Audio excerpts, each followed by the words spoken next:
Subscribe कीजिए education planet YouTube channel को और बेल आइकन को दबाइए लेटेस्ट एजुकेशन और टेक वीडियोस सबसे पहले देखने के लिए। प्रिय विद्यार्थियों, क्लास 6 साइंस में चैप्टर नंबर 7 पौधों को जानिए। पेड़ पौधों से आप परिचित हैं। आप सबने खूब पेड़ पौधे देखे हैं। पेड़ पौधों की छाया का आपने आनंद लिया है। पेड़ों से हमें फल प्राप्त होते हैं। आपने स्वयं कईयों ने फल पेड़ से तोड़ के खाए होंगे। तो आज का जो अपना चैप्टर है वो पौधों को और अच्छी प्रकार से जानकारी करने, पौधों से मित्रता करने का पाठ है कि कैसे हम पौधे से मित्रता करके उसका हम लाभ भी लें और पौधे को हम नुकसान भी नहीं पहुंचाएं। तो आइए पाठ को शुरू करते हैं। देखिए, सबसे पहले आप देखिए, एक इसमें जंगल का चित्र आपको दिखाया हुआ है। अब इसमें आपके 3 प्रकार के आपके पौधे आपको दिखाए हुए हैं। पहला ये एक बड़ा पौधा है।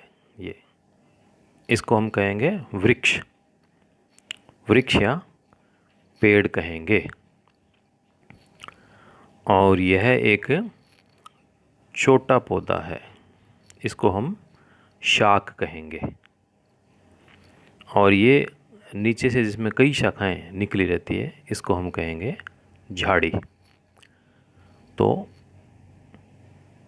शाख, झाड़ी और वृक्ष ये पौधों के प्रकार है, उनकी लंबाई के अनुसार, उनकी मोटाई के अनुसार से। इस पाठ में और इसकी अपने जानकारी करेंगे। आप अपने बाहर निकलकर चारों ओर आपने खूब पौधे देखे हैं। इसमें कुछ पौधे आपको छोटे दिखाई देते हैं कुछ विशालकाय, जबकि कुछ धरती पर हरे धब्बों की तरह दिखाई देते हैं। आपको ऐसे लगता है जैसे पौधे उगे हुए है ही नहीं, बिल्कुल मैदान के ऊपर ही हरा हरा आपको दिखाई देता है। वास्तव में वो छोटे छोटे पौधे होते हैं। इनमें से कुछ पौधों की पत्तियां हरी होती है, जबकि कुछ की पत्तियां लालिमा युक्त होती है, लाल रंग युक्त होती है। कुछ पौधों के फूल बड़े और लाल हैं, कुछ नीले। कुछ पौधों में पुष्प होते ही नहीं हैं।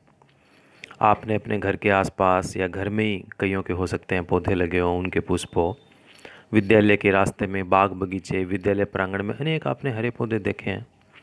तो इनके जो पौधे के भाग है उसके बारे में हम जानकारी करते हैं, इसकी बात करते हैं। देखिए, ये हमारे सामने एक पौधे का चित्र है। अब पौधे के भागों की बात करते हैं हम। ये जो पौधे का भाग है, यह पौधे के नीचे ही नीचे का हिस्सा है और ये ज़मीन के अंदर रहता है, ये आपको दिखाई नहीं देता। पौधे का ये जो भाग है वो है जड़। इसके बाद में जो पौधे का भाग आपको ऊपर दिखाई देता है, तो ये देखो, यहाँ से ये भाग जो चला है ऊपर तक, इसको कहेंगे हम तना। ये पौधे का तना कहलाता है। और उसके बाद में ये सारी पौधे की पत्तियां हैं। ये पौधे की पत्तियां हैं और ये इसके ऊपर फूल लगे हैं, इसके पुष्प। ये इसके हो गए पुष्प या फूल। तो ये पौधे के भाग हो गए मुख्य रूप से जड़, उसका तना, उसकी पत्तियां। और ये उसके बाद में आपको अलग से जो दिखाई दे रही है, ये देखिए, ये यहाँ से ये इतनी यहाँ से ये जो लाल लाल रंग से आपको दिखाई दे रही है, ये क्या है? ये इसकी टहनियाँ है। ये इसकी टहनियाँ हैं, आप इसको डाली भी कह सकते हैं। तो ये पौधे के मुख्य भाग हो गए, आपको इनको याद रखना है। अब इसके बाद में पाठ को आगे बढ़ाते हैं। अब हम जो पौधे हैं उनको अलग अलग प्रकार में जब उसको डिवाइड करेंगे हम, तो उसको हम शाक, झाड़ी और वृक्ष, इन 3 भागों में बांट सकते हैं। ये आपको याद रखना है, शाक, झाड़ी, ये शाक, झाड़ी और वृक्ष, ये आपको भूलना नहीं है। अब आपने पौधों का अवलोकन किया होगा तो कुछ चीज़ों को आपने देखा होगा कि कुछ ऐसे पौधे होते हैं जो आपसे कम लंबे होते हैं, जिनकी लंबाई लगभग आपके बराबर है, जो आपसे बहुत अधिक लंबे हैं। अब आप उनके तने को जब आप स्पर्श करेंगे कि तना उसका कोमल है अथवा कठोर है, इसे आप धीरे से एक और मोड़ने का प्रयास कीजिए, लेकिन मोड़ते समय ये ध्यान रखना है कि वो टूटे नहीं। थोड़ा सा आप मोड़ के देख लीजिए। तो जो छोटे पौधे होते हैं आप उनके तने को थोड़ा मोड़ सकते हैं, लेकिन बड़ा वृक्ष है उसका तना बहुत कठोर होता है, आप उसको मोड़ नहीं सकते। आप लंबे पौधे के तने की मोटाई भी आप माप सकते हैं। इसके बाद में शाक, झाड़ी और वृक्ष, इसकी हम चर्चा कर रहे हैं। तो शाखाएं भूमि के पास तने के आधार से अथवा कुछ ऊंचाई के बाद निकलती है, और जब इसका पूरा हम परीक्षण करेंगे तो फिर ऊंचाई उसकी कितनी है, तना उसका हरा, कोमल, मोटा, कठोर किस प्रकार का है, शाखाएं कहाँ से निकलती है, तने के आधार से नीचे से निकल रही है, तने के ऊपर से निकल रही है। फिर पौधे को किस वर्ग में बांटेंगे हम, शाक, वृक्ष और झाड़ी। तो जो वृक्ष है उसमें जो शाखाएं हैं वो तने के ऊपर से निकलती है, और झाड़ी में तने के आधार से बिल्कुल ज़मीन के पास से उसमें शाखाएं निकलनी प्रारंभ हो जाती है। ये वृक्ष और झाड़ी में मुख्य रूप से अंतर है। आपको वृक्ष और झाड़ी की पहचान करनी है तो आप देखिएगा, जो वृक्ष होगा तो उसका तना, उसकी जो शाखाएं है वो नीचे से नहीं निकलेगी, कुछ फुट, 2 फुट, 3 फुट के बाद में वो निकलेगी, यदि पौधा छोटा है आपका, आपके पौधे की लंबाई 3-4 फुट की है तो। और अगर झाड़ी है तो नीचे से ही शाखाएं निकलनी प्रारंभ हो जाएगी। ये बहुत बड़ा अंतर है जो आप शाक, उसमें वृक्ष और झाड़ी में आप इसमें अंतर कर सकते हैं। अब इसके बाद में है कि जब आप ये प्रयोग करें तो उसमें पौधों को कम से कम क्षति पहुंचानी चाहिए। आप पौधे की कोई भी देखभाल करें, उसके बारे में कोई जानकारी प्राप्त करें, पौधे की आप टहनी को हिला रहे हो, मोड़ रहे हो, पौधे को नुकसान नहीं पहुंचना चाहिए। और ज़्यादातर इसमें आप कोमल तने वाले पौधे का अध्ययन करें तो उसमें खरपतवार का प्रयोग करें। अब देखिए इसमें एक शब्द आया है, खरपतवार। खरपतवार क्या होती है? खरपतवार खेतों में, बगीचे में, गमले में कुछ पौधे ऐसे होते हैं जो अपने आप उग जाते हैं, आप उसको उगाते नहीं हो। आप बाज़ार से एक पौधा लेकर आए और आपने उसको बगीचे में लगा दिया, अपने अपने घर के गमले में लगा दिया। अब वो पौधा तो उग रहा है, उसी के साथ में गमले में या बगीचे में कुछ छोटे छोटे पौधे अपने आप ही उग जाते हैं, आप उसको उगाते नहीं हो। तो ऐसे अनचाहे जो पौधे हैं जो अपने आप उग जाते हैं उन्हें कहते हैं खरपतवार। और जब किसान अपने लंबे चौड़े खेतों में, गेहूं का खेत है या चने का खेत है, वो उसमें इस प्रकार से उगाता है, तो आप देखिए एक छोटे से गमले में 4-5 खरपतवार के पौधे उग जाते हैं, तो लंबे चौड़े खेत में कितने उग जाएंगे। तो उन खरपतवारों को किसान को उखाड़ना पड़ता है ताकि वो मुख्य पौधे को नुकसान नहीं पहुंचाए, नहीं तो वो खरपतवार ही जो खेत की नमी है, पोषक तत्व है, वो उसको प्राप्त करते रहता है, और जो मुख्य पौधा है उसको उन पोषक तत्वों का नुकसान होता है। इसके बाद में आगे देखते हैं। तो शाक, झाड़ी और वृक्ष, अब इसको हम मोटे रूप से बांटेंगे तो हरे और कोमल तने वाले पौधे शाक कहलाते हैं। अब आपको याद रखने वाली बात है, आपको कहते हैं शाक किसे कहते हैं, तो आप कहोगे हरे और कोमल तने वाले पौधे शाक कहलाते हैं। ये सामान्यतः छोटे होते हैं और इनमें शाखाएं ज़्यादा नहीं होती, इसमें 1 या 2 शाखाएं होती है। ये देखिए, ये देखिए आप, ये है शाक, ये इसको कहेंगे शाक। अब आप देखिए इसमें जो डालियाँ निकली हुई है वो बिल्कुल आधार से नहीं है, और है तो एक दो है, ऐसे ऊपर से इसमें ये इसके अंदर है। और ये छोटा है, मजबूत नहीं होता इसका तना। और ये आप देखिए, ये है झाड़ी। इसमें आप देखिए ये जो तना है, यहीं से इसमें से ये इसकी डालियाँ निकलनी शुरू होगी, पूरा ये नीचे से ही भरा हुआ है, इसको कहेंगे झाड़ी। और ये तीसरा है वृक्ष। आप देखो इसका मोटा तना है और इसकी जो डालियाँ हैं वो एक ऊंचाई के बाद में यहाँ से इसकी डालियाँ फैली है और ये मजबूत पेड़ होता है, इसको पेड़ भी कहेंगे हम। तो शाख, झाड़ी और वृक्ष, इसमें यह अंतर हो गया। इसके बाद में आगे बढ़ते हैं। तो कुछ पौधों में शाखाएं तने के आधार के समीप से निकलती है।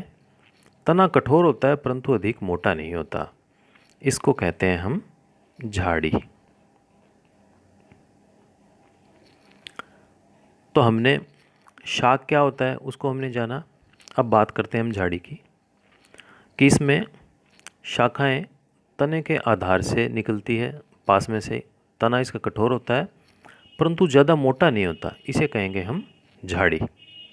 और कुछ पौधे बहुत ऊंचे होते हैं, इनके तने बहुत मजबूत होते हैं, गहरे भूरे रंग के होते हैं। आप अगर ऐसे दोनों हाथों से, इतने बड़े बड़े पेड़ के तने इतने मोटे होते हैं कि आप दोनों हाथों से इसको करोगे तो आपकी पूरी बाह में वो तना आएगा नहीं।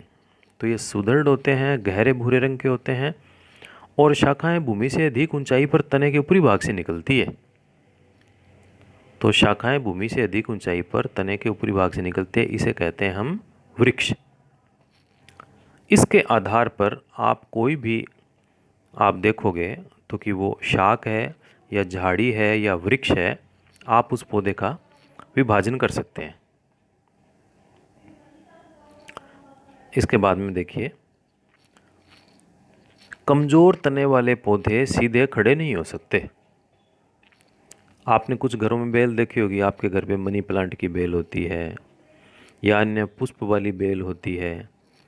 तो इनका तना इतना कमज़ोर होता है कि वो अपने तने के आधार पे सीधे खड़े हो ही नहीं सकते, तो ये भूमि पर फैल जाते हैं। तो ये इस प्रकार के जो पौधे होते हैं इसे कहते हैं विसर्पी लता। जबकि कुछ पौधे आसपास के ढांचे की सहायता से ऊपर चढ़ जाते हैं।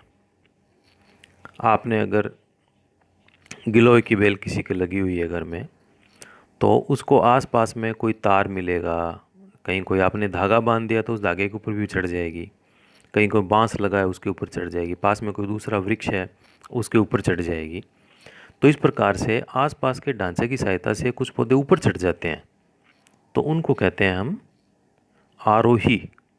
आरोही कहते हैं, ऊपर चढ़ने वालों को आरोही कहते हैं। और जो ज़मीन पर ही बेल चलती रहती है उसे कहते हैं विसर्पी लता।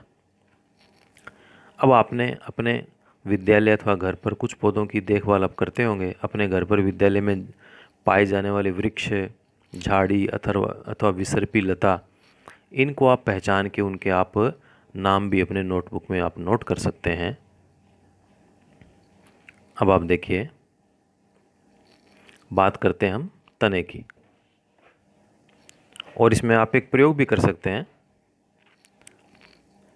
इस प्रयोग में आपको पता लगेगा कि किस प्रकार से पानी है वो पौधों के अंदर ऊपर चढ़ता है। एक गिलास जल, लाल शाही और शाकीय पौधा और एक ब्लेड। लेकिन ये प्रयोग करते समय आपको सावधानी रखनी चाहिए, कोई बड़ा ज़रूर होना चाहिए, नहीं तो ब्लेड की आपके शरीर को, अपने स्वयं को आपको चोट पहुंच सकती है। गिलास को 1/3 हम जल से भरेंगे, जल में लाल शाही की कुछ बूंदें डाल देंगे और शाक के तने को आधार से काट कर, नीचे से काट के, जैसे कि इस चित्र में आपको दिखाई दे रहा है, नीचे से काट के उसको हम गिलास में रख देंगे। इस प्रकार से ये गिलास के अंदर पानी भरा है, उसमें लाल शाही कुछ बूंदें डाली हुई है। अब ये प्रयोग क्या बता रहा है कि तने का क्या काम है। अब इस साग के कुछ भाग लाल नज़र आते हैं यदि आपने उसको अंदर डाल के रखा तो। ये लाल रंग यहाँ तक कैसे पहुँचा? यह है तने की सहायता से पानी ऊपर चढ़ता है, तो उसी पानी के साथ में वह लाल रंग ऊपर पहुँच गया। इससे क्या आप में बात सिद्ध हुई कि पानी उनमें ऊपर चढ़ता है।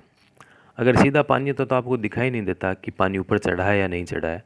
हमने लाल रंग की बूंदें उसमें मिला दी तो वो लाल लाल दिखाई दे रहा है, इसका मतलब पानी के साथ लाल रंग ऊपर आ गया है।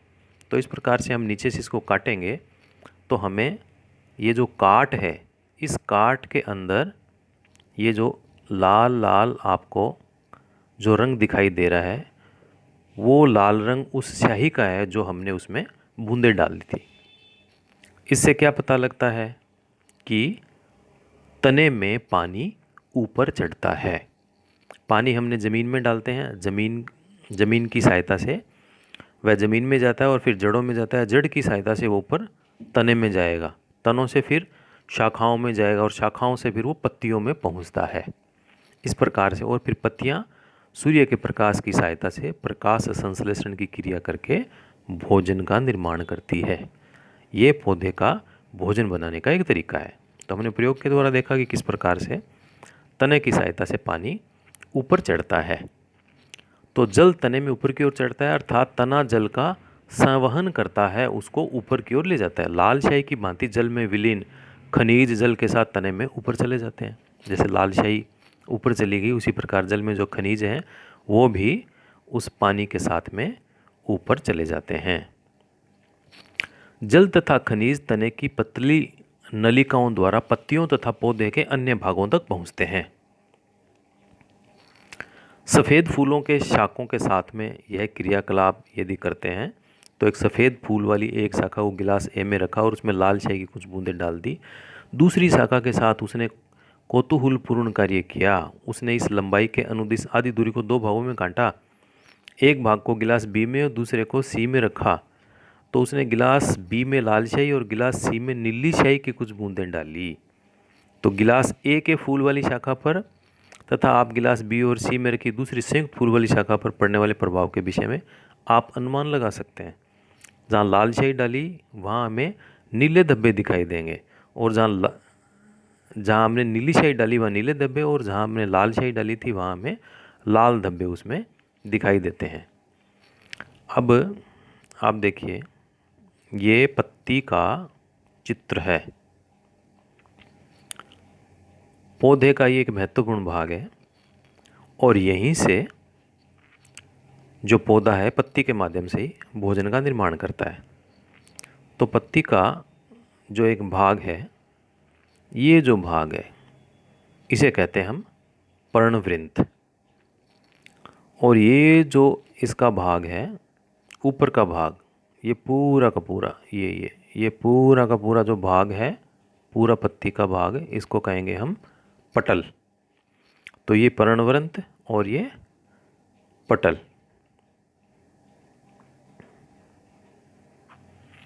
इसके बाद में आगे चलते हैं। ये तने से जिस प्रकार से जुड़ी होती है, तो पत्ती का वह भाग जिसके द्वारा वह तने से जुड़ी होती है उसे तो कहें हम पर्णवृंत। और पत्ती के चपटे हरे भाग को फलक कहते हैं, ये हमने बात कर ली। तो आप अपने आसपास कहीं भी पत्ती को वहाँ से अलग करके आप इसका पर्णवृंत और फलक आप इसकी पहचान कर सकते हैं।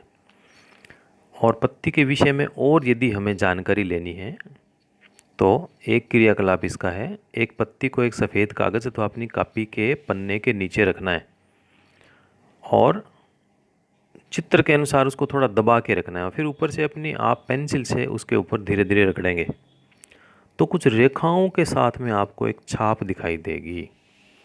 यह छाप पत्ती की तरह ही होती है। तो पत्ती की इन रेखित संरचनाओं को शिरा कहते हैं। अब आपसे पूछा जाए कि शिरा किसे कहते हैं, तो पत्ती में जो रेखित संरचनाएं होती है उसे शिरा कहते हैं। और पत्ती के मध्य में एक मोटी शिरा दिखाई देती है, इसे कहते हैं मध्य शिरा। और इसके बाद में पत्तियों पर शिराओं द्वारा जो डिज़ाइन बना रहता है उसे कहते हैं शिरा विन्यास। ये शिरा विन्यास इसको हम कहते हैं। तो सीधी संरचना को शिरा कहेंगे और मध्य में जो है उसको मध्य शिरा, और जो शिराओं का डिज़ाइन बना रहता है उसको कहेंगे हम शिरा विन्यास। यदि यह डिज़ाइन मध्य सिरा के दोनों ओर जाल जैसा है तो यह सिरा विन्यास जालिका रूपी होता है। अब इसके बारे में फिर आपको थोड़ा सा और आपको हम दिखाता हूँ, इसको देखिए आप। ये पत्ती का चित्र है, इसको थोड़ा सा अपना बड़ा करते हैं तो आपको कुछ इसमें दिखाई देगा।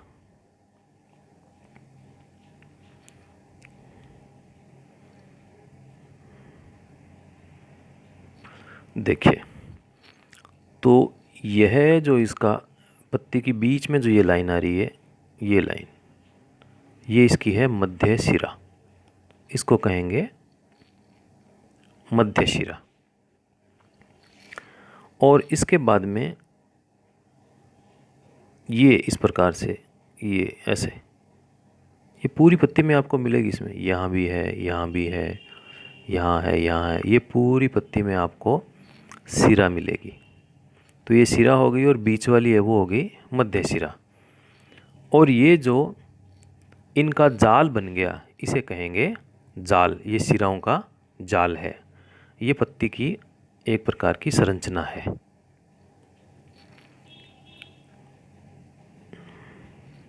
इसके बाद में चलते हैं, देखिए आगे।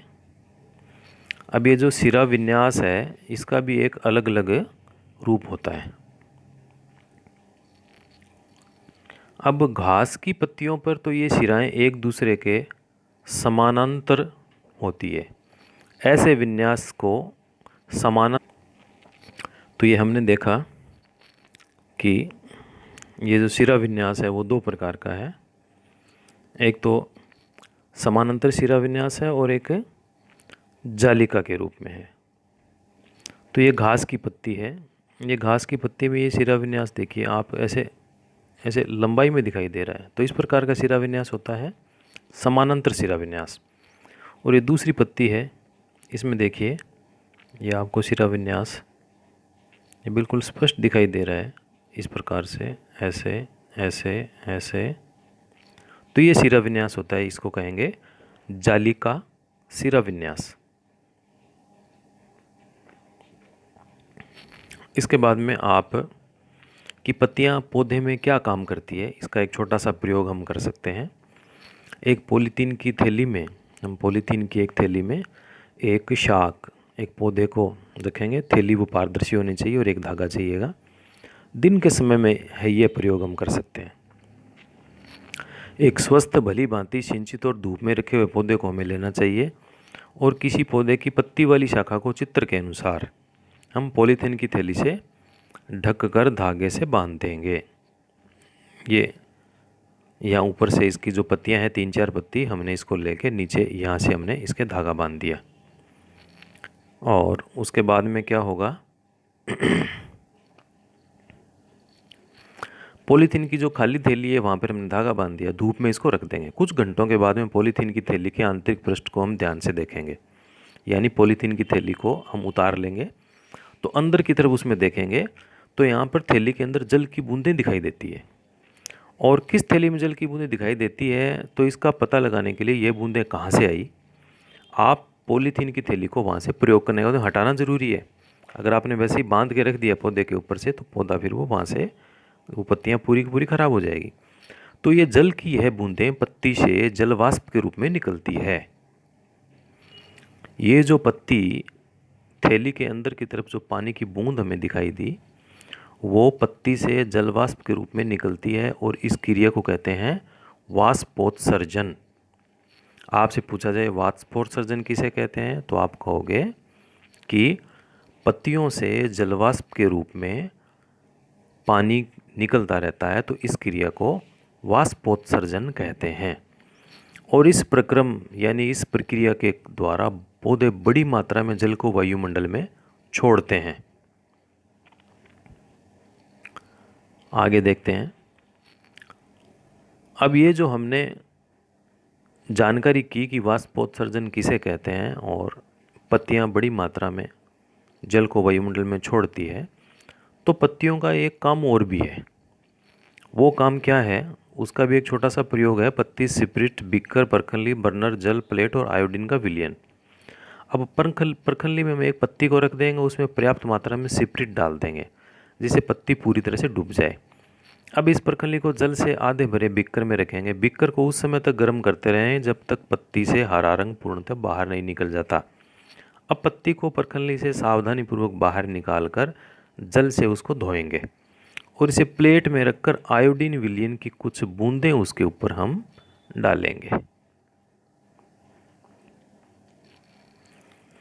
ये देखिए, अब इसमें 2-3 जो उपकरण आए हैं, ये जो उपकरण है कांच का, इसका नाम है परखनली। ये कांच की एक नली होती है, इसको कहते हैं परखनली। और ये जो कांच का एक पात्र है इस प्रकार का, चौड़े गिलास की तरह, इसे कहते हैं बीकर। ये कांच का बीकर है।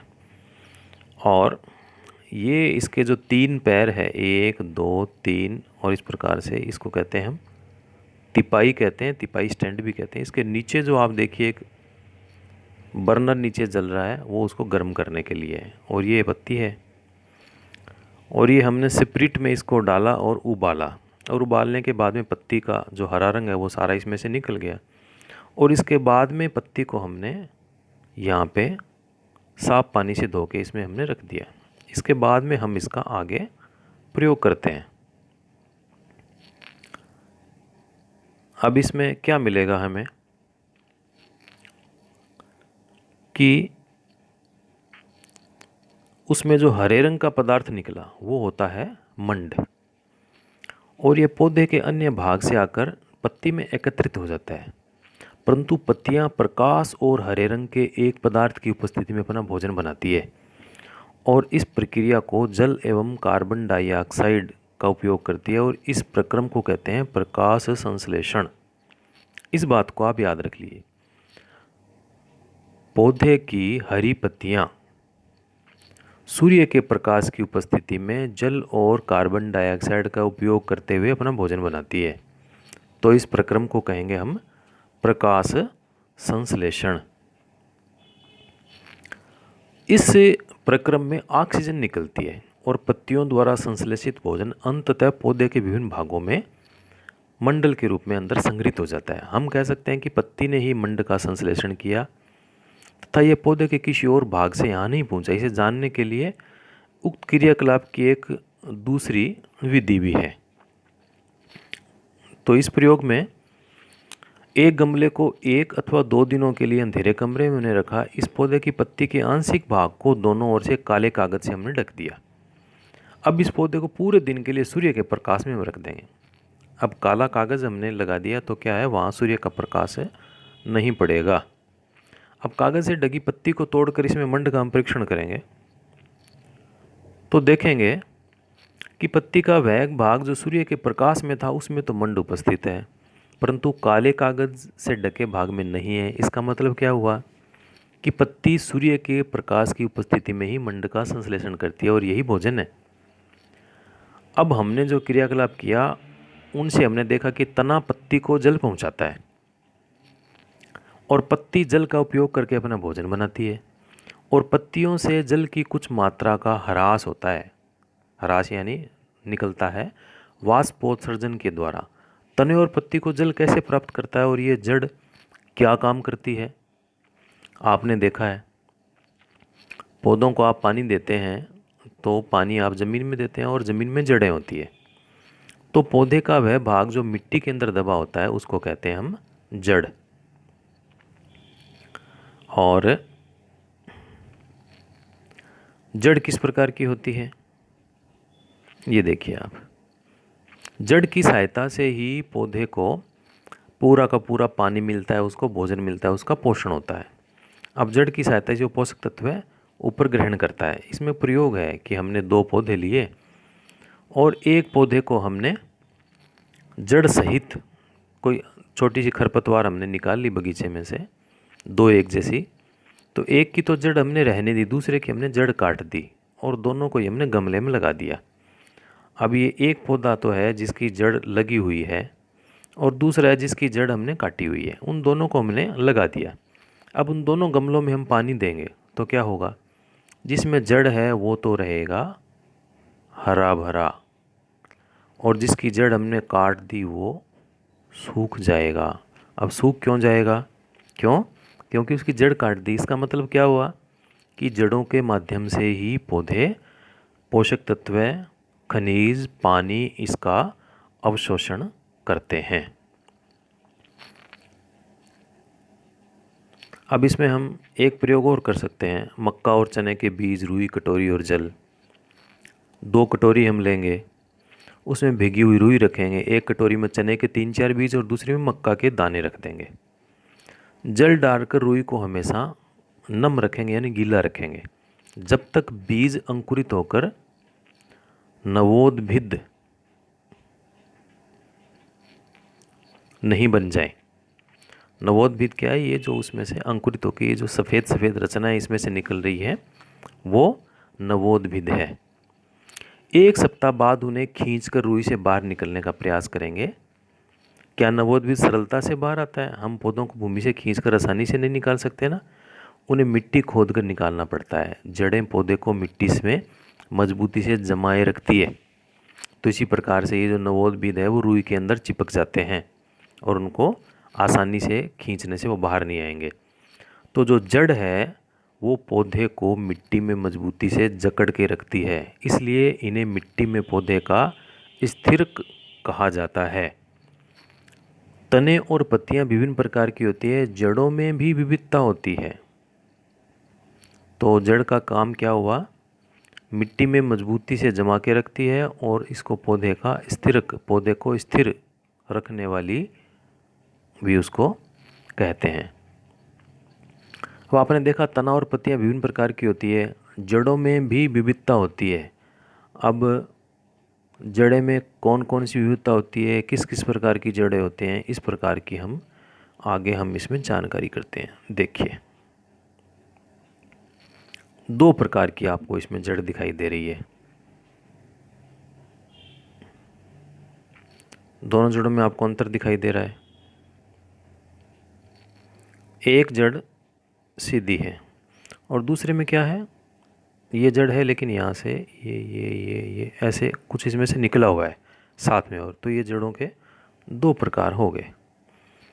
आप खुले मैदान में एक बार जाइए और कुछ खरपतवार पौधों को मिट्टी सहित खोद कर आप निकालो और जड़ों से मिट्टी धोकर आप अलग करके उसकी जड़ को आप अच्छी तरह से निरीक्षण कीजिए। आप उसको देखिए, आपको जो जड़ें हैं वो 2 प्रकार की दिखाई देगी, सीधी दिखाई देगी और ये जिसमें अलग अलग रेशे निकले हुए हैं उस प्रकार की जड़ दिखाई देगी। तो जो जड़ बिल्कुल सीधी होती है इस प्रकार से, उसे तो कहेंगे हम मूसला जड़, उसे कहेंगे, मुख्य जड़ को मूसला जड़ कहेंगे, और छोटी जड़ों को पार्श्व जड़ कहते हैं। और जिन पौधे की जड़ें दूसरे चित्र के समान होती है, बाहर से और निकली होती है और रेशों के समान होती है, उस जड़ को रेशेदार जड़ या झकड़ा जड़ कहते हैं। तो 2 प्रकार की जड़ होगी, मूसला जड़ और झकड़ा जड़ या रेशेदार जड़। तो इसको हम 2 प्रकार से हम इसमें बांट सकते हैं। अब आप देखिए और स्पष्ट हो जाएगा। ये क्या है, ये तो है मूसला जड़, और ये देखिए कितने सारे रेशे में, ये है रेशेदार जड़, रेशेदार भी कहते हैं और इसको झकड़ा जड़ भी कहते हैं।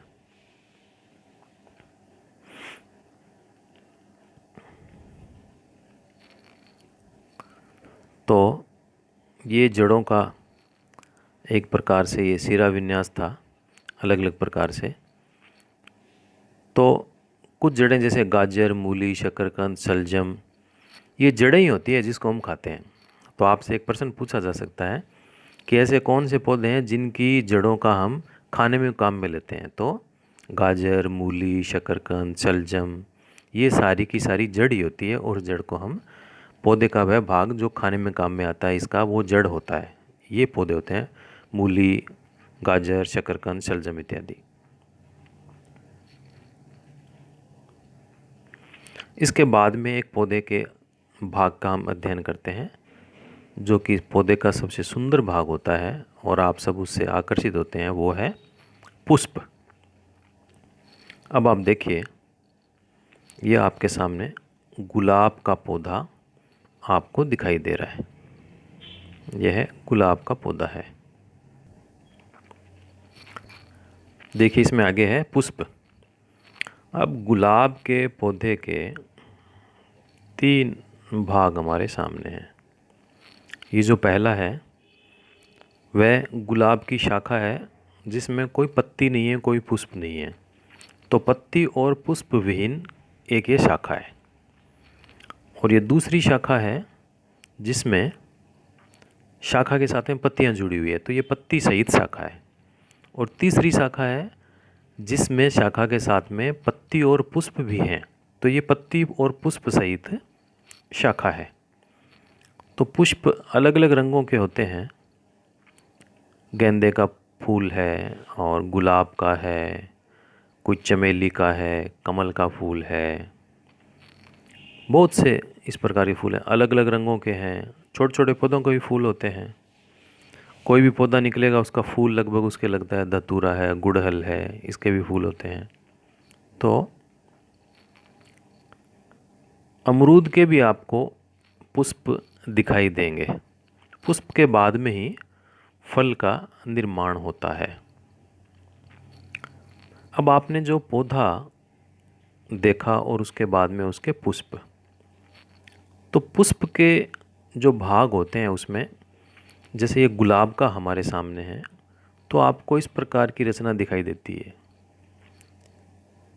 यह जो इसके बाहर का भाग है, ये गुलाब का खिला हुआ पुष्प है, और उसमें ये जो नीचे आपको हरी हरी 3-4 पत्तियां उसके नीचे दिखाई देती है, गुलाब के पुष्प के नीचे, यह इसका बाह्य दल होता है। और ये यहाँ पे गुलाब का पुष्प है जो अभी खिला नहीं है, तो ये आपको यहाँ पे दिखाई दे रहा है, ये है बाह्य दल। और ये इसकी जो खिली हुई है, इसको कहते हैं हम पंखुड़ियाँ। ये पंखुड़ियाँ हैं और ये बाह्य दल है। इस बात को आप अभी ध्यान रखना। जो उसका पुष्प का नीचे एक प्रकार का जो स्टैंड होता है, उसके चारों ओर जो 3-4 छोटी छोटी ये पत्तियां सी लगी रहती है, ये कहलाएगा बाह्य दल। और जो खिली हुई जो पंखुड़ियाँ होती है, वो पंखुड़ियाँ उसकी कहलाती है। अब जो खिला हुआ पुष्प है, इसके प्रमुख भाग हो गए पुष्प की पंखुड़ियाँ, और नीचे की तरफ जो छोटी छोटी पत्ती की भांति एक भाग दिखाई देता है, उसे कहते हैं बाह्य दल। हमने गुलाब के पुष्प में ऊपर उसको देखा था। अब इसमें कितने बाह्य दल हैं, क्या ये आपस में जुड़े हुए अथवा स्वतंत्र हैं, ये अलग अलग होते हैं। बाहर से अलग अलग दिखेंगे, लेकिन नीचे से सब एक दूसरे से जुड़े होते हैं। बाह्य दल और पंखुड़ियाँ हरे रंग की लगभग होती है। और फूल में पंखुड़ियों की संख्या कितनी होती है? फूल में पंखुड़ियों की संख्या अलग अलग है। किसी में ज़्यादा होगी, छोटा फूल है उसमें कम होगी, बड़ा फूल है उसमें ज़्यादा होगी। इसके बाद में थोड़ा सा आप इसको और विस्तार से हम इसकी बात करते हैं। तो ये एक दूसरे से जुड़ी हुई होती है। तो ये जो बाह्य दल वाले पुष्प की पंखुड़ियाँ हैं, वो अलग अलग उसमें हमें दिखाई देती हैं। अब पुष्प का जो आंतरिक भाग है, उसको हम स्पष्ट रूप से देख सकते हैं। उदाहरण के लिए इसमें धतूरा और अन्य घंटाकार पुष्प की पंखुड़ियों को लंबाई में काटकर पुष्प के आंतरिक जो अंग है उसको स्पष्ट रूप से देखा जा सकता है। तो ये जो पुष्प इस प्रकार का जो दिखाई देता है, उसे कहते हैं हम घंटाकार पुष्प। अब पुष्प के आंतरिक भाग को स्पष्ट रूप से देखने के लिए पुष्प का जो बाह्य दल है और पंखुड़ियाँ हैं, उसको हमें हटाना पड़ेगा। ये हमने पंखुड़ियाँ हटा दी और उसका बाह्य दल हटा दिया। उसके बाद में जो इसके भाग हमें दिखाई देंगे, वो पुष्प के केंद्र में स्थित जो भाग है उसको कहा जाता है स्त्री केसर। और ये हटाने के बाद में स्त्रीकेसर और फिर ये ऊपर ये वर्तिकाग्र और ये यहाँ वर्तिका और ये अंडाशय, ये इसके स्त्रीकेसर के भाग हो गए। अब एक पुष्प के अंडाशय की संरचना का अध्ययन करेंगे हम। तो ये स्त्रीकेसर का सबसे निचला एवं फूला हुआ भाग होता है, नीचे जो मोटाई वाला भाग दिखाई देता है हमें। इसकी आंतरिक संरचना को देखने के लिए इसको ब्लेड से हमें काटना पड़ेगा और ये दो प्रकार से इसको काट सकते हैं। जो ए भाग में काट है वो अनुदैर्ध्य काट है और बी की जो काट है उसे अनुप्रस्थ काट है, यानी जो उसको हम ऊपर से नीचे काटेंगे लंबाई में वो तो कहलाएगा अनुदैर्ध्य, और उसको समानांतर रूप से काटेंगे तो वो अनुप्रस्थ काट उसकी होगी।